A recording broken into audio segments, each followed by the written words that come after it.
Hello, everyone. This is Jack Mannon. I'm the Director of Brand Marketing and Communications for Builders FirstSource. I just want to say thank you to everyone out there who's taking the time to join us today for our first of 2024, at least, of our team of Builders FirstSource teaming up with Zonda's Chief Economist, Ali Wolf, for a three-part webinar series. And what we're going to be discussing here today and throughout the year and two other webinars to follow is talk about navigating the evolving dynamics of today's housing market, especially in response to the environment that's being shaped by tight housing supply, by interest rate hikes, by evolving consumer preferences. And joining Ali today will be Tim Page, our Executive Vice President of Digital Solutions, to talk about how we're alleviating some of those challenges. In addition to Steve LaValle, our VP of Forest Products and Transportation, and Jeff Reddig, our VP of Supply Chain, to talk about what they're seeing in the market and any insights they can provide that will help you potentially with your business. As a matter of housekeeping, we will have a designated Q&A portion at the end of today's presentation. If you have any questions, feel free to use the chat feature on the side of your screen, either during the presentation itself or during the when we reach the end. And then lastly, anyone who is joining us today, we will do our best to get out within the 48 hours of the webinar, a recording of today's presentation so that you have a chance to review that yourself later on. So without further ado, it's my pleasure to bring up on the screen Tim Page, our Executive Vice President of Digital Solutions. Tim? All right, very good, and thank you, Jack. I'm going to start today's webinar with a quick update on our digital solutions. At the International Builders Show, we introduced our complete myBLDR.com platform. It's a collaborative project management tool for home builders and connects front-end design and sales, material quoting and procurement with the construction schedule, budget, and of course, many other capabilities. We're going to play a quick 2-minute video that will help you better understand the capabilities and features of myBLDR.com.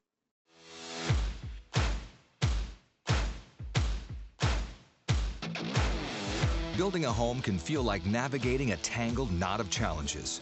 From managing multiple job sites, projects, and timelines, to coordinating with home buyers and dozens of trades and suppliers, the process can be overwhelming. Let's make antiquated project management methods a thing of the past. It's time to untangle this knot once and for all and bid farewell to pain points of home building. Say hello to myBLDR.com, a fully integrated digital solution for home builders. With myBLDR.com, managing your construction projects has never been easier. Here's how it works. First, myBLDR.com provides simplified project management tools. Plan your project, complete homebuyer selections, procure materials, manage subcontractors, and monitor schedules. No more sorting through stacks of blueprints or searching for bids in overflowing email inboxes.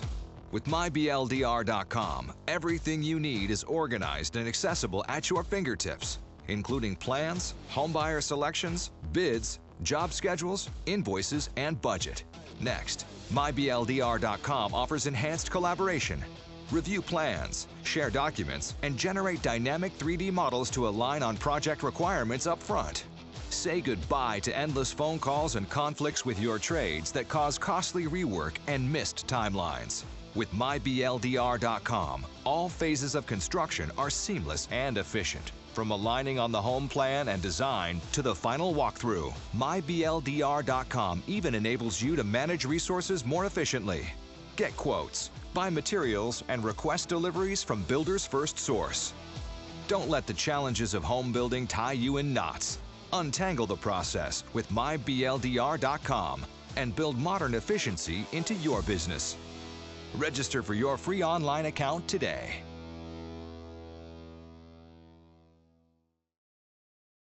I'm going to just quickly highlight Home Configure, which you saw in that myBLDR.com video. The Configure model is embedded right within myBLDR.com. It's our integrated home buyer selection tool. Configure provides photorealistic 3D visualizations with the ability to easily compare different designs, as shown on the left side of the screen. Within Configure, home builders are able to select the products they want to offer their home buyers from our national catalog. As an example on the right, shows, our supply partners' products are prominently displayed for the selection in this immersive 3D experience, which differentiates home builders and allows greater alignment with their home buyer. So thank you again for joining today's webinar. I'll now turn it over to Steve LaValle, Vice President of Forest Products and Transportation. Thanks, Tim. Appreciate it. That's pretty exciting stuff. I'm Steve LaValle, VP of Forest Products at Builders FirstSource. I'm just going to take a little bit of time today going through something probably near and dear to many people on this call's hearts. OSB. Here we go again. Why do OSB prices jump around like this? As anybody that's a buyer or seller of forest products knows, this year is really marked by a relatively mundane lumber market, while OSB is taking another run to the moon, it appears. So why does this happen? So I just figured from a high level view, go through this scenario. There's any number of things that can happen, but this is one of the scenarios. Looking at just the footprint of OSB in North America, there's just over 40 operating plants in North America. And you can see from this, just a quick little heat map, doesn't say which one's which, but certainly some are bigger than others, but they're all relatively large. Of those 40 or so plants, there's 9 operating companies that run all of them. You can also see from the colors at the bottom there, it's pretty heavily weighted to a few of them. And when we look at demand of OSB in North America, only about half of all the OSB produced goes into residential construction, whether it's single family construction or multifamily. The R&R segment is very big. There's a non-residential, there's mobile home, there's industrial production. And so when we think of the OSB market for those of us that service the home builder or those of you that are home builders, only about half the OSB actually goes into residential construction. What happens in the industry? Why do we get these moonshots on price? Well, one of the reasons is when we think of the heat map, the largest mills represent about 3 to 4% of the total production of OSB in North America. So what happens when one mill goes down? What happens when 2 mills goes down? What happens when maybe 3 mills go down? So if we look at Q1 of this year, or even if we look at Q3 of last year, when you get 1, 2, or 3 of these mills that goes down for any reason, it could be planned maintenance, it could be unplanned maintenance, it could be a fire at a mill, various things that can happen at these mills. Maybe a hurricane goes through and knocks out the power, ice storms, all these things. When one of them happens, probably tends to not be tremendously impactful. When 2 or 3 of them happens, becomes very impactful. So if we look at the housing starts report from February at a 1.5 million, imagine if those starts jumped up to 1.62 million suddenly, overnight. What if it went to 1.7 million overnight? There'd probably be a crunch on a lot of products, labor, all sorts of things. So that's the equivalent when one mill goes down is the equivalent of, on an annualized pace, roughly about 50,000 additional housing starts. And so that helps. This is certainly only one of the scenarios that can happen, but Wise Lumber Wise Lumber flat, actually down 2% year over year, while OSB is up 55% year over year, or $173 a thousand on the OSB composite since the start of the year. The scenario with these mills is a very tight supply demand scenario. 1, 2, 3 of those mills has an outage for a period of time, market takes off. And I'll close this. That's a quick little overview of why OSB goes bonkers periodically. Just a quick summary on the markets. Lumber is relatively mundane. However, keep an eye out. A lot of lumber producers are publicly traded companies. If you keep an eye out on their quarterly earnings releases, you will see most of these lumber mills are not having a lot of fun right now. So we could expect further production losses or curtailments without higher prices.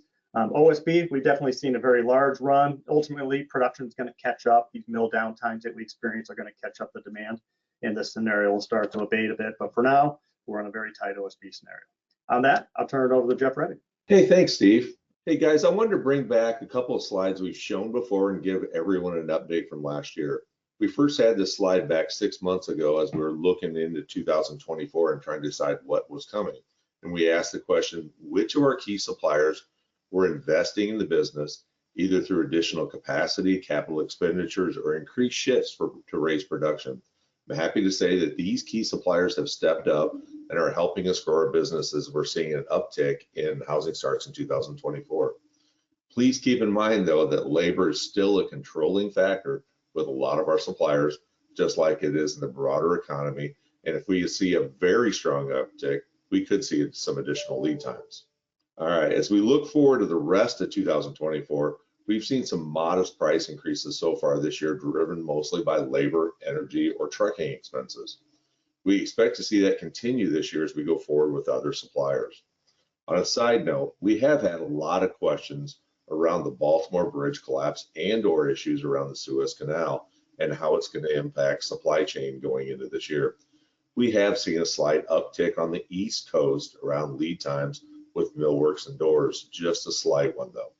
And we are keeping our eyes on the window industry around glass concerns with energy codes changing and the uptick in demand for solar panels. We'll keep you posted on this as we look forward into 2025. And on our last call, guys, we featured or highlighted the 140 plus truss manufacturing locations that BFS has across the country and how BFS is investing in components to help you build faster.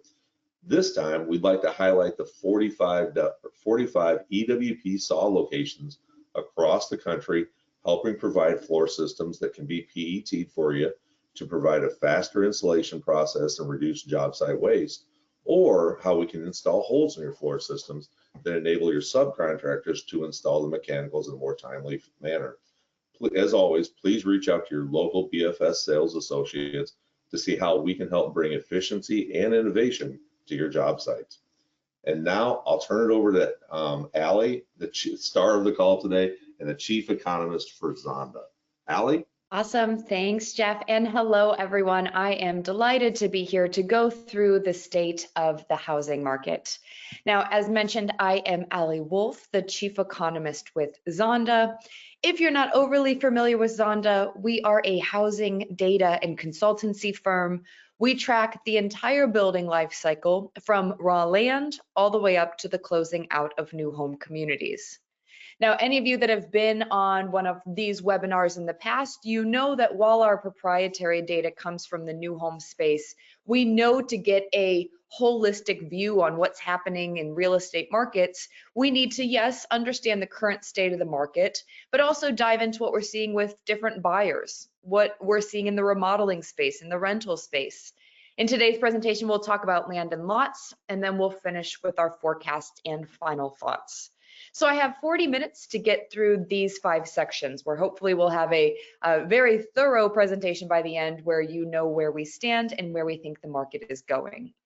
Where I want to start here, though, is with the state of the market.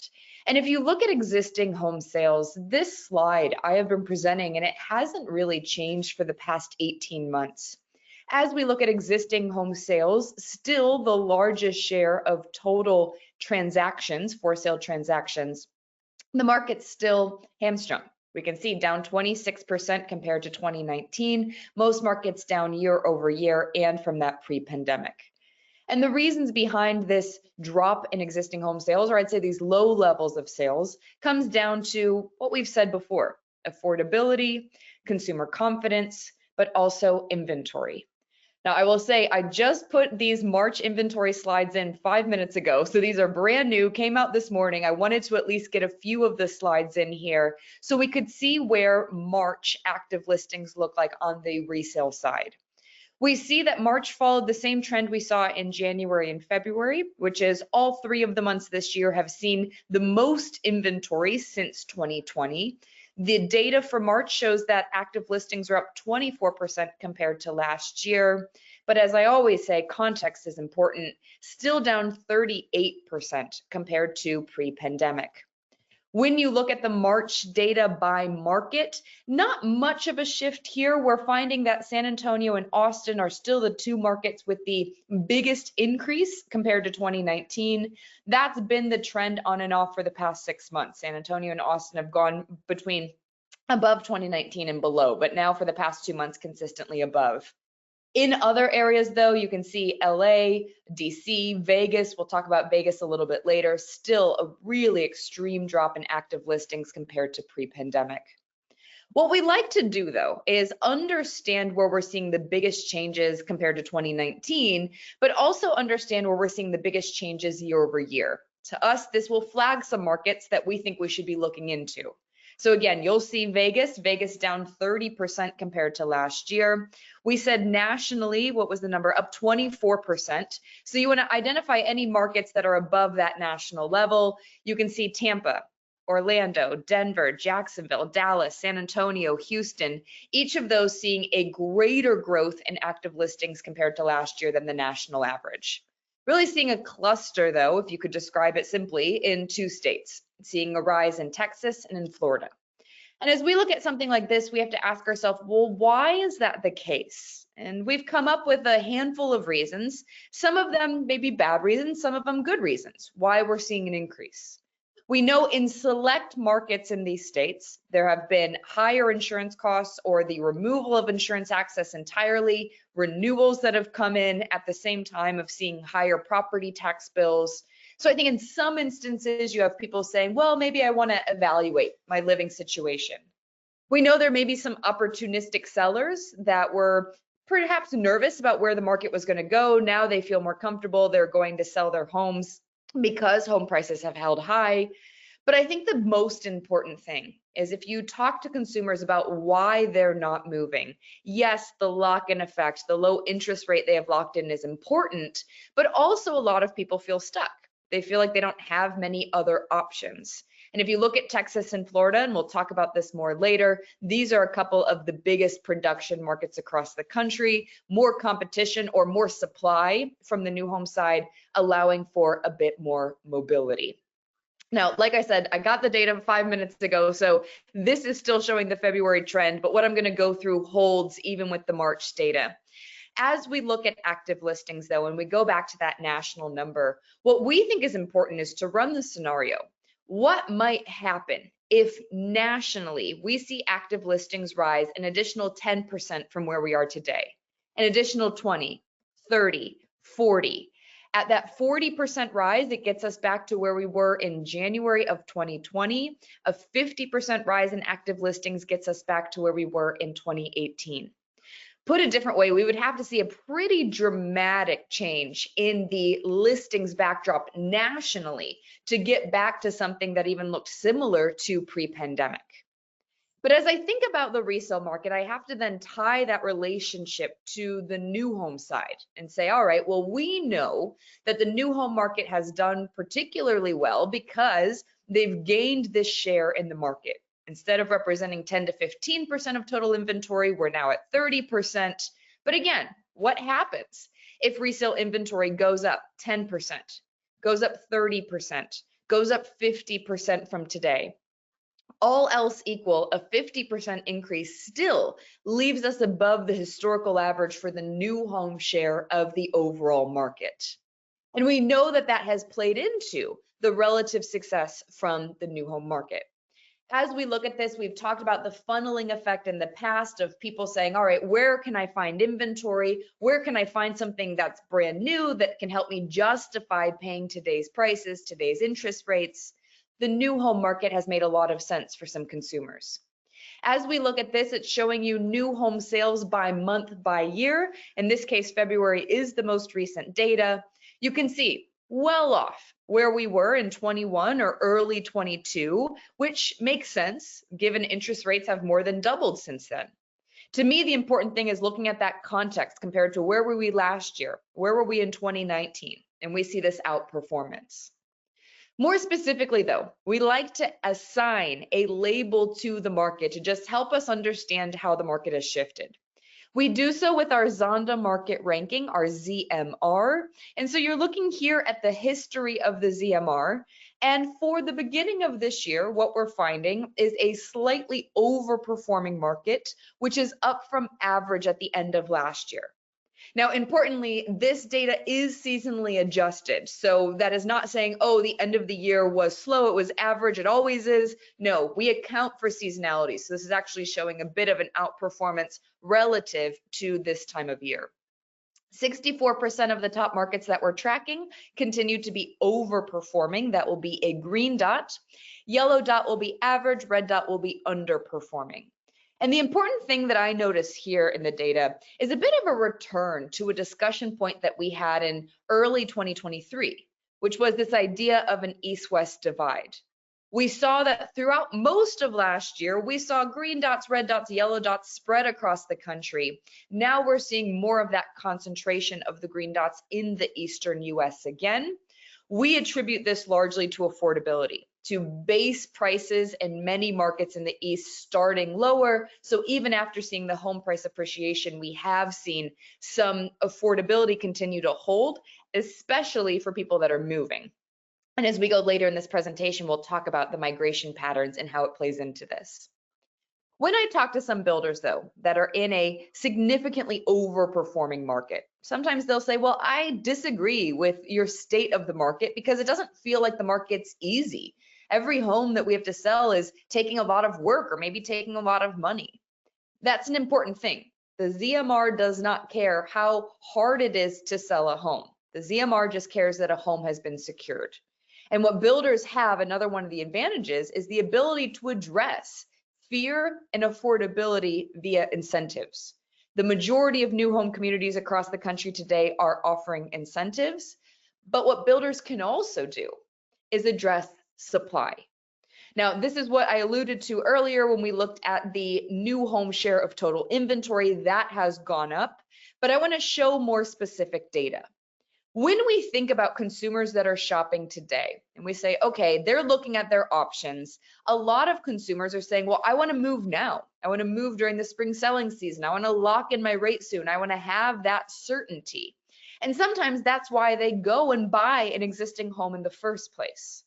Well, now we have more quick move-in homes, QMIs or spec homes that can directly address the concerns of consumers. Now, first, let's step back. What you're looking at here is quick move-ins from 2018 until current. If you remember in 2022, when the housing market slowed, the rise in quick move-ins was our, at Zonda, early indicator. We were saying, whoa, quick move-ins are rising. Builders are telling us they have homes, but they don't have consumers. This is something we need to be concerned about.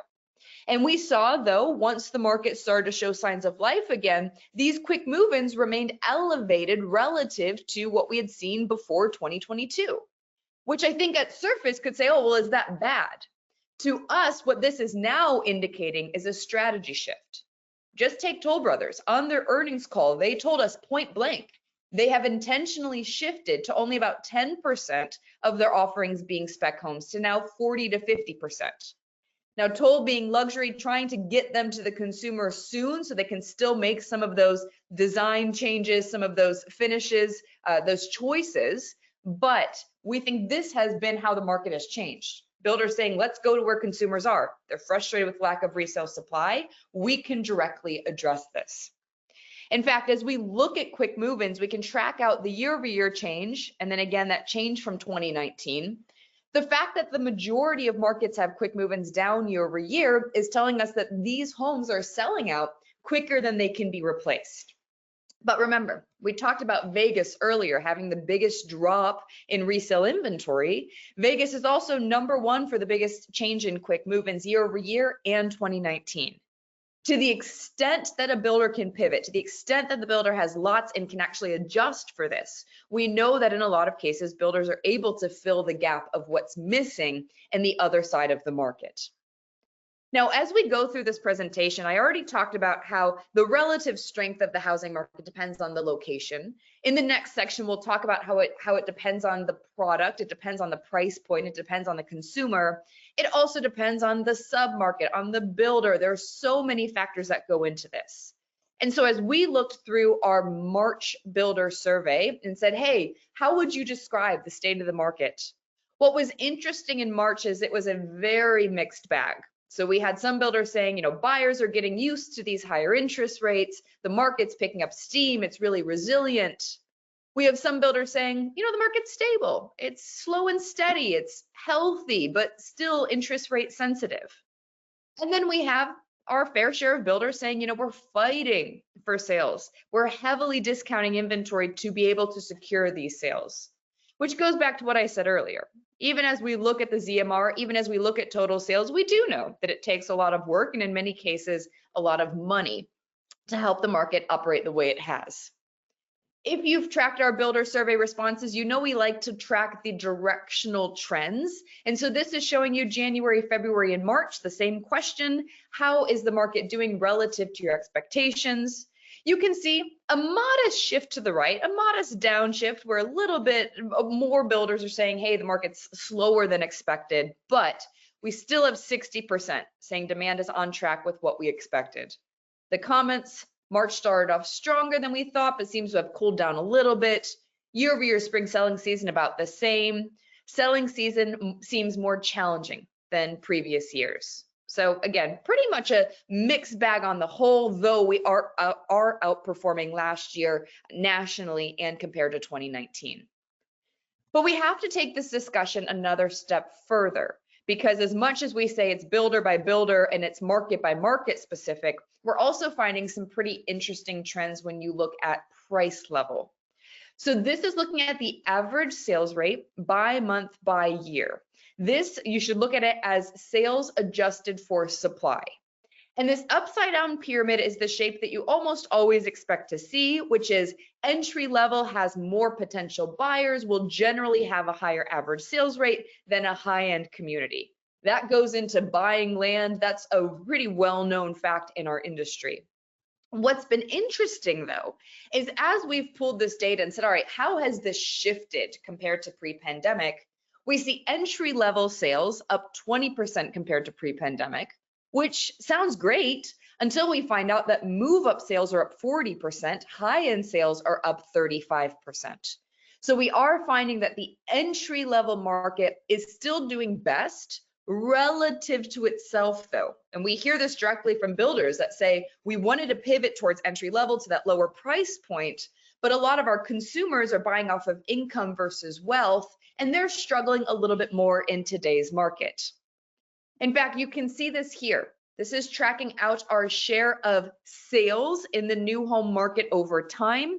What you should also think of this as being both sales and supply, because we know that it's going to be indicative of also what's available on the market. Back in 2018, the largest share of our total sales and supply was that $300,000 to $400,000 price point, your yellow line, and then your $200,000 to $300,000, which is your blue line. As we track this over time, now look at our top two. So still the yellow line, $300,000 to $400,000, now tied with the orange line of $500,000 to $750,000. The drop off that we've seen, I think, corresponds with how we've seen people struggle with affordability. 200 to 300,000 used to represent 25% of the market. Today, we're now under 10. In fact, if you look at the distribution of new home product available today, now 80% of all volume comes from 400 to 750. That's up from 60%. And so this is telling me that we've seen prices rise really across the board. We no longer have as affordable submarkets or affordable alternatives than we have in the past. There's relative affordability, but housing has gotten expensive across the board. So then you have to ask yourself the question, okay, well, what are people doing about the fact that housing affordability is the key issue today? And the answer is people can make a lot of different choices. They can move back in with friends and family. They can decide to stay put in whatever their current living situation is, in a rental, in a home that they own. They can look at cheaper homes, maybe a home that needs to be remodeled. They can look at smaller homes, or they could straight up move somewhere else. So I want to talk about the migration patterns first, but as we go through this, we're going to talk through if someone can't do this, they can do this. If they can't do that, then they can do that. So we're going to go through different ways that people could help address these higher shelter costs. So again, you could do option one, move somewhere more affordable. And so I'm going to show you this data from the census that looks at where we've seen the biggest population changes. I'm going to start by looking at the percent relative to the market. The next slide, we will look at absolutes. To me, what's interesting is looking at the shifts. So if you look at the top 5 areas before the pandemic or the early days of the pandemic, where we saw migration, Idaho, Arizona, Nevada, Utah, Texas West. As we look at how this data has evolved, now we have South Carolina #1, Florida, Texas, Idaho, North Carolina. With the exception of Idaho, now we're looking Texas East. When you look at where we've seen the biggest loss in population, I don't think anyone will be particularly surprised here. We are led by New York, Louisiana, Hawaii, Illinois, and West Virginia. Now, I like the percentage change. I think this is the best way to look at population growth, but I know from Twitter that a lot of people don't like that. And so we also wanted to say, okay, if you don't like percentage change, what do you think about total volume change? Now, this is where I think it's interesting because you'll find different markets surface when you track the data like this. Now, real quick, the reason I don't love total volume is that generally you're going to find a pretty high overlap with just our top population markets, and we'll track that as we go through this. But when you look at the top 10 before the pandemic and early days, they were all the same. Number 1, Texas, Florida, Arizona, North Carolina, Georgia. That was the same top 5, but also the same top 10. When you look at how this has changed, again, you're capturing now 4 of the top 10 markets for the most population. Instead of South Carolina leading the way, Texas continues to be number 1. That dates back to at least 2019. What's important about Texas is that you'll notice that the growth rate has actually gone up compared to 2022. Nationally, the growth rate, the level of migration has gone down. So there are some markets that are bucking the trend, Texas being one of those. Notice too, Arizona had consistently been at number 3, come down to number 7. You see a bit of that rise in places like, let's see, North Carolina has gone up from number 4 up to number 3. Tennessee gone from number 10 up to number 6.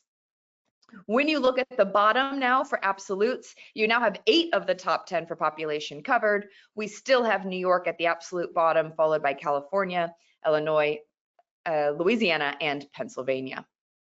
Taking this one step further, and there's many ways that you can cut this data. We just yesterday cut the data another level. I don't have it included here. But what we wanted to then say is, all right, we understand the state patterns, but what about the metro patterns? If you've seen my presentations over the years, you know this is my favorite chart ever. This is looking at where we're seeing more people move in than move out in areas that have a population of 1 million plus. And as you track it out, this is showing you up to the most recent. I'll give you the most recent in just a second. But we had Jacksonville rising up to number 1, Tampa and Austin in our top 3. When I add in this next layer, any bolded market will be a market that has been on this list dating back to 2016, which now gets us still Jacksonville holding that place number 1. I can say firsthand, my parents moved from Ohio to Jacksonville and they love it there. Number 2, we can see San Antonio moved up from number 4 to number 2, Tampa down to 3, a big jump in Charlotte from 9 up to 4, and then Raleigh up from 6 to 5. So that concentration is kind of matching what we had seen with where we're seeing some of the changes in the housing market, some of the outperformance in the housing market generally corresponds where we've also seen some people move in. But this is where we need to start running the situations, because we say, all right, one easy solution is if you're in an expensive part of the country, maybe you have more flexibility in your job, maybe you want to get up and move. But we know that that's not going to be the case for a lot of people. Moving from one metro to another is uprooting your life. Maybe you're close to family, you're close to friends, you have your hobbies. Not everyone wants to do that just for affordability reasons. So what else can they do? Well, they can explore different neighborhoods. And this one stands out to me perfectly because I still live within the same county. But when we bought our move up home a few years ago, we wanted to be in one area. We couldn't afford it. Ultimately, we moved somewhere else. So exploring that different neighborhood we're seeing is a key thing that people will do. They'll put more money down when applicable. And in the past, we've talked about the bank of mom and dad and generational transfer of wealth. We know that that can play into the ability to put more money down. And we know people are willing to look at smaller homes. Now, that's the number 3 thing that consumers said they'll do, and that aligns perfectly with what builders are saying that they're doing. So we ask in our builder survey, what are you doing to change the cost of housing? Well, builders are paring back their features. They're starting more specs. We already talked about that earlier, those quick move-in homes. They, one, not only help address the consumer desire, but they can also help manage cycle times and costs. And then the number 1 thing that builders are doing are building smaller homes. Nationally, what we're finding is the home size is down 10%. We're ranging from, that's compared to 2018, we're ranging from Miami and Sacramento, basically flat on home size compared to 2018, all the way down to Charlotte and Seattle with the home size down about 20%. But we have to keep this going. We have to keep kind of going through that option tree of moving, maybe. Buying a small new home, maybe. Buying a turnkey resale home, that's probably going to be expensive, maybe even more expensive than a new home. So what about buying a home that needs work? We've talked about this in the past. There is absolutely an acceptance from consumers to take a home that needs remodeled with varying levels of enthusiasm. About 10% really want to. The majority of others want to get a good deal or want the repairs to be a bit more reasonable. As many of you know, we have an expert, Todd Tamilak, an amazing follow on LinkedIn. If you're not, he posts the most thought-provoking pieces once or twice a week on the remodeling space and on building products. But what Todd has talked about is, okay, we understand that there is the lock-in effect for consumers. We understand that there are people that want to buy but want to have some kind of affordability relief. And we understand that the housing supply is aging. And he sees this as a huge opportunity in the remodeling space. What he tracks out is what he would call homes that are in prime remodeling years, those between 20 and 40 years old. You can see that through our forecast period of 2026, we have an unprecedented levels of homes that are getting into that age where Todd expects to see money invested into them. And so if you followed Todd's work or Zonda's work in the past, you know that the phrase that we've said is that right now, we're in this golden decade for remodeling. Todd has said that for the past year. By the way, since it's a decade, you'll hear me say that next year and the year after, assuming Todd doesn't change that thesis. But the way that he looks at this golden decade is by breaking it out by category. What does he anticipate for the maintenance and repair, for the mid, for the major? Major, think of it like HDTV. Well, Todd sees a little bit of trickiness through the end of this year. His most recent post on LinkedIn today was talking about just watching consumer savings and income levels. But once we get past what he would call a little bit of near-term turmoil, he feels really good. You can see he has positive growth forecasts from now again through the forecast period of 2026. Now I want to move to one more category though, because at this point we're saying you can move. You can buy a smaller, you can buy any new home, you could buy a smaller new home, you could buy a turnkey existing home, you could buy a remodeled existing home. But ultimately, for some consumers, they can't make the math work. And so we have Kimberly Byram. She is the head of our multifamily practice, focusing on the for rent side of the world. And she had flagged to me what she was seeing in the rent versus own trends. So this is looking nationally, and I will say the variance by market is crazy. This is not applicable everywhere. This is just looking at our high level trend. If you see the blue bar above the purple, it has meant that renting has been more expensive than owning. And that has been a tailwind for the for sale market dating back to at least 2010. Now, we have seen rent growth. We'll go through that in just the next slide, but we've seen home price growth and mortgage rate growth, which has now tilted the math away from owning a home to renting a home. So pretty notable sea change in the most recent data. But I think what's important is knowing how to understand this. From our point of view, this doesn't mean there's a whole bunch of new renters. This goes back to what I said earlier, people that are stuck. And stuck has a negative connotation. Let's just say people that are choosing to stay in place. And that's not just our opinion. You can see this from Equity Residential. I'm going to show you some quotes throughout this presentation from the real estate investment trusts, the REITs, that are the institutionally managed multifamily owners. And what we saw from Equity Residential is that they only had 7.5% of their residents move out to buy a home. That was the lowest number that they had tracked dating back to 2006. So lots of people staying put, maybe by choice, maybe by force. Because I want you to remember the history of rents. We moved from an average rent before the pandemic of $1,400 a month to now $1,800 a month, 25% increase since pre-pandemic. And for some people, paying that extra $400 a month on average is pulling away from their ability to save for a down payment. So we know that that could be part of the reason too, that we have more people that are staying put. But just like we talk about with almost every data set, a national trend can only get you so far. Nationally, what we're finding is rents are flat to down. When we look at this by market, we find pretty clear regional trends. These are the markets where we're seeing the biggest drops in rent compared to last year. You can see Austin, Jacksonville, Atlanta, Phoenix, Orlando. It's an interesting group of markets because these are some of the markets where we've seen some of the most migration, where we do see strong labor markets, but these are also markets where I think rents have pushed past the ability of what some consumers can pay, and we have more supply coming to the market in these areas, which is impacting rent growth. We'll talk about supply in just a moment. But let's go to the other side. As many markets as we have seeing rent growth, we're also seeing rent drops, we're also seeing rent growth. Here, what we're finding is a pretty strong cluster between markets that are in the Northeast and the Midwest.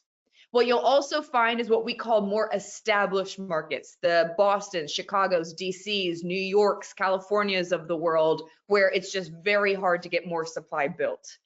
So when you look at the Northeast and these established markets, I think this is just a supply and demand. There's not much developable land left. In the Midwest, there is developable land. There is the ability to increase supply, but I think what's driving some of that outperformance in the Midwest is that rental rates are better in line with incomes, which is allowing for more household formations than you might find in somewhere else. So maybe in the Midwest, someone can move out and live alone versus maybe someone in Boston needs to move in with a roommate, for example. But I want to take this a step further.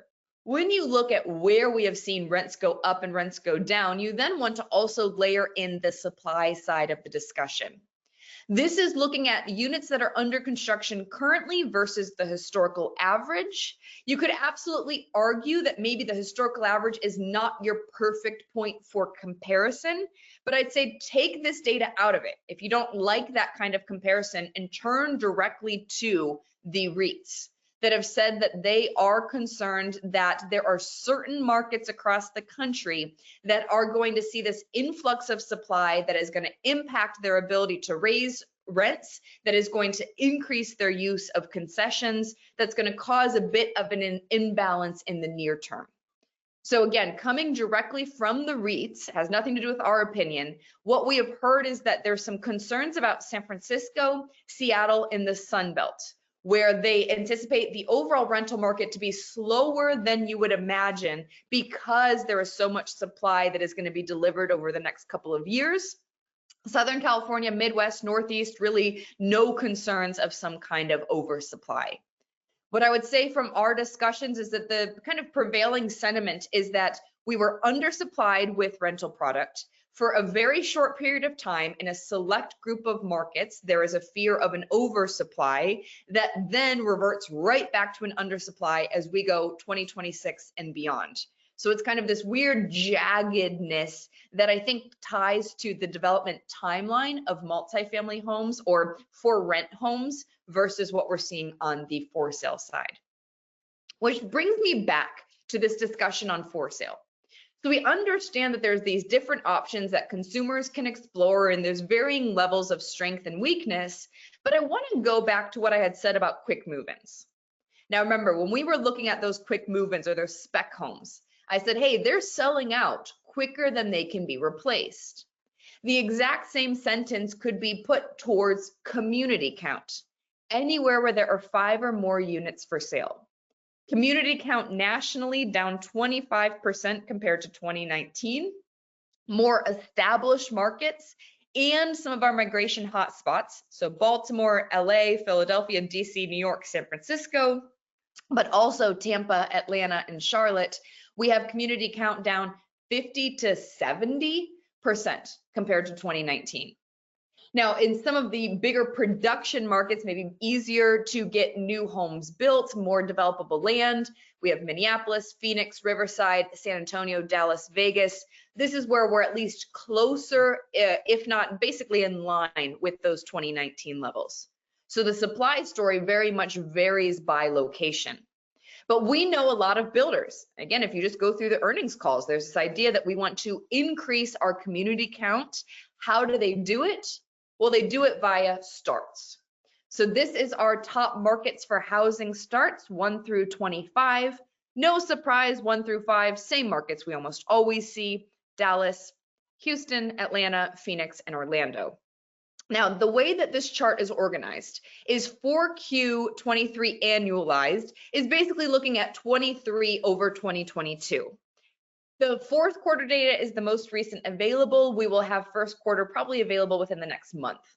The 4Q year over year change is just looking at fourth quarter 23 over fourth quarter 22. Most markets should, and you can see do, have starts that are above where they were at the end of 22. Makes sense because end of 22 was a little bit rough for the new home market. But when I looked at this, I said, okay, I don't know if these are great comparisons because of the weird stuff that happened in 2022. What about compared to 2019? And when I pulled this data before I saw it, I thought for sure every market was going to be at least within range of 2019. And you can see that there's varying levels of housing starts activity in Vegas, which is basically flat to 2019, to some markets that are down double digits compared to pre-pandemic. And you have to think about why. We know from builders that a lot of that comes down to government regulation, comes down to still some lingering supply chain on select components, most notably transformers. Still some has to do with labor, but a lot of it comes down to what we're seeing with land and lots. As we talk to builders, this is our most recent data through March. We have 55% of builders that are full steam ahead on land acquisition. And what this has done is resulted in now for the second month in a row, the majority of land prices that are going higher again. So this is something that we just started asking builders about is, okay, now as we build out new communities, the vintage of land is going to be newer in these communities, going to be more expensive. And so we're watching an even closer eye, or kind of keeping this closer eye on affordability as we see new communities come out. But for us, what becomes important is being able to forecast starts by looking at land and lot supply. And so the chart on the left is your national number. The dotted line is putting us where we are currently. And what you can see is the total upcoming lots, which you also have to add vacant developed lots to get a full picture. But as we think about the lots that will become available to builders from now through the end of 2024, it is supportive of housing starts going up, assuming builders want to continue to do it. In fact, as we look at total upcoming lots right now, they're supportive of new construction levels being above 2019, like we had talked about looking at it in different markets. Now, just two more slides here to wrap up the presentation. We do see two different paths emerging that we would say carry on not only through this year, but also into next year. When we look at multifamily, we had talked about how there's some rents that are flattening or coming down, a little bit of concern about near-term supply, more outsized financing issues than what you find in the for sale side, which to us has led to a forecast of a drop about 26% multifamily starts this year versus last year. We have next year holding in the 300s, right around, I think our number is plus or minus 5%. So we're keeping it right around there as we go 2024 over 2025 or 25 over 24. But again, you don't just need to take our word for it. This is why we like to turn to the experts that are doing business in it every day. When we look at Camden, what we saw in their earnings call is that they expect the multifamily starts to be in the low 200s range nationwide for 2025 because of all of the different reasons that we talked about. So multifamily, a little bit of a different path than single family, where even as we see the shift in March, even as we see the change in the vintage of land and some of the concerns about affordability, month after month, we consistently see that builders still anticipating building more homes this year versus last year. Our data captures 80% of builders planning to start more homes. And when you look at that distribution, it's 50% that ultimately anticipate starts to be up more than 10% compared to last year. For us, as we roll everything together, we are calling for 980 for single family housing starts, putting us up about 4%. I will say that the range that I've seen on the ground is 880 on the low end for single family and 1.1 million on the high end. So there is still just a lot of variation in what forecasters think might happen, which I think ties down to affordability, ties down to lots, and ties down to consumer confidence. So with that, I will stop. Remember that we have time for questions. We'll have about 5-6 minutes for questions. I will go back to see what has come through so far. Take the time, ask it to either myself or the BFS team. We will read them out. Give me 1 second to see what has come in so far. Okay, so first question that I see is, what is causing affordability in the Eastern market? Is it due to set incentives that don't exist in Southern market? Is the question here, this one I think is maybe asking about like the Northeast versus the Southeast.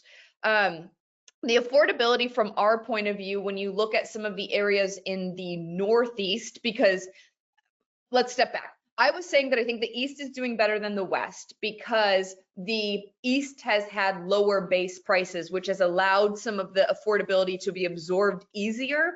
I suspect this question is saying, well, that's not really the case in the Northeast because the Northeast in many markets has been expensive for a long time.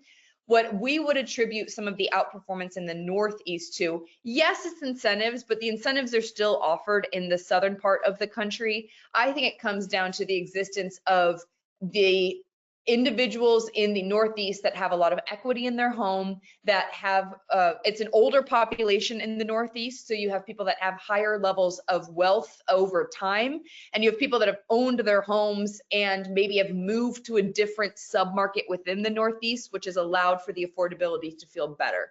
So I think that's one of the ways that we've seen the Northeast do better than the South. Thank you, Allie. And Allie, Okay.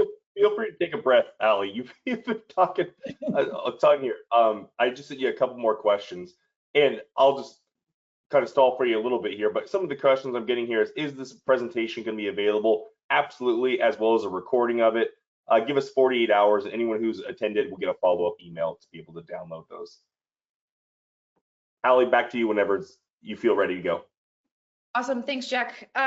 So there's a couple questions about interest rates and how that can play into the market. And I think one of my team, when we talk about kind of analysis, you have to kind of think about first order and second order effects. And so we've had a debate internally about, okay, if interest rates go down, I think a really common phrase is, oh, once interest rates go down, home prices are going to go through the roof again. I think actually Barbara Cochran had come out and she had said that. And I think that looks at the first order effect is, oh, we're saying affordability is an issue. So if interest rates go down, then it means that more buyers can buy. But the second order effect is also thinking about the impact on the supply side, not just on the demand side. And what we think is, as we see interest rates go down, which we think does happen as this year goes on, even though I know the past month that doesn't look like it's possible, but we do still think that there could be some downward pressure on interest rates. We think it could pool a bit, and I showed that kind of scenario of existing inventory going up and playing into the new home space. It could pull a bit from the direct funneling effect that we're seeing in the new home market today. So maybe a little bit less of that competitive advantage, but I want to remind us that the age of the existing housing stock it's tied for the oldest on record. The price spread between new and existing homes has compressed. So I think there are still reasons that people like new homes, but I don't think we should be very focused on fearing more existing inventory, because to me, if we see more existing inventory, it means more mobility. It means that people are willing to move. It means that maybe you could have some entry-level homes free up to get more people on the homeownership ladder while still having people tap equity to buy a move-up home. So I'm not really in a nervous part, but yes, it could lose, the new home market could lose a little bit of that competitive advantage. Let's see. All right, I'd say we have time for 1 to 2 more questions, so make it a good one, Allie. Okay.